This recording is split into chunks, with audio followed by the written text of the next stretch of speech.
ఇప్పుడే జీ5 app download చేయండి. చూడండి మీ ఫేవరెట్ టీవీ షోస్ ఎప్పుడైనా ఎక్కడైనా. సామాన్లన్నీ శుభ్రంగా తోమి పెట్టారంట కదా, ఇంట్లో వాళ్ళందరూ ఇదే విషయం చెప్పి చెప్పి నవ్వుకుంటున్నారు. మేము ఆ పనులన్నీ ఎప్పుడు చేశామో గుర్తుకు రావట్లేదు, కానీ చేతికి మసి అంటింది. చేతికి మాత్రమే కాదత్తయ్యా, మూతికి కూడా అంటి మీరిద్దరూ కొండముచ్చు కోతుల్లాగా కనిపించారంట. నోరు మూసుకోకపోతే పళ్ళు రాలగొడతాను. మేమిద్దరం అలా కనిపిస్తే సుమన్ ఎలా కనిపించిందంట? రేయ్, నువ్వలా అడిగే కొద్దీ ఇది అతి చేస్తుంది.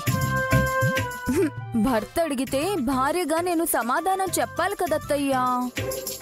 చిట్టి చింపాంజిలా కనిపించిందని దుర్దపిన్ని ఎంత గట్టిగా నవ్విందో. నవ్వుతారు. ఆ గారడి పిల్ల మాయలకు ఎలా చెక్ పెట్టాలో ఆలోచిస్తాను. మీరేమీ చేయలేరత్తయ్యా. ఎందుకో తెలుసా, మీది ద్వేషం, తనది ఈశం, అంటే ఈశ్వర అనుగ్రహం.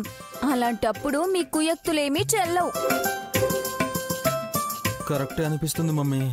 ఎందుకంటే మనం ఆ సామాన్లన్నీ ఎప్పుడు కడిగామో గుర్తులేదు, గాని కష్టపడి పనిచేసినట్టు కాళ్ళు చేతులైతే పీకుతున్నాయి. నువ్వు, నేను, సుమన ముగ్గురం మాట్లాడుకుంటూ పని చేశామంటోంది ఆ గారడి పిల్ల. అసలక్కడికి వెళ్ళినట్టు కూడా గుర్తుకు రావడం లేదు. కానీ పనైతే పూర్తి చేసేశారు కదా, అది చాలు. అవును, ఇంతకీ పేమెంట్ ఇచ్చారా లేదా? ఏం పేమెంట్? అయితే ఇవ్వలేదన్నమాట. 1 సెకండ్.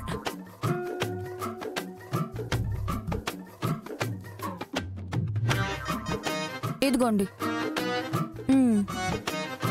చెరో 100 పట్టుకోండి. వై? ఇంగ్లీష్ ఎందుకు ఇస్తున్నప్పుడు ఎందుకు ఇస్తున్నావో చెప్పాలి కదా. వేతనం, వేజెస్, అర్థమైందా? కాలా. అన్ని సామాన్లు కడిగి బండెడు చాకరీ చేస్తే పని మనుషులకైతే జీతాలిస్తాము. ఏ రోజు కూలి ఆ రోజు కాబట్టి ఎంత ఇవ్వాలో నాకంత ఐడియా లేదు. కానీ చెరొక 100 రూపాయలైతే ఉంచుకోండి. మరీ ఎక్కువిచ్చినట్టున్నావు. I see. అయితే 100 ఇచ్చేసి మీ అబ్బాయితో ఉండే 100 తీసుకొని చెరొక 50 పంచుకోండి. నిన్ను ఏంటి? అరే బా, వదలండి. ఆగండి. పేమెంట్ ఇచ్చినా కొడతారేంటి? పేమెంటా? కడుపు మంట. దగ్గరికి రావు నువ్వు. నేను రాను. బాగా హర్ట్ అయినట్టున్నారు. కచ్చి, నేను పోతున్నా.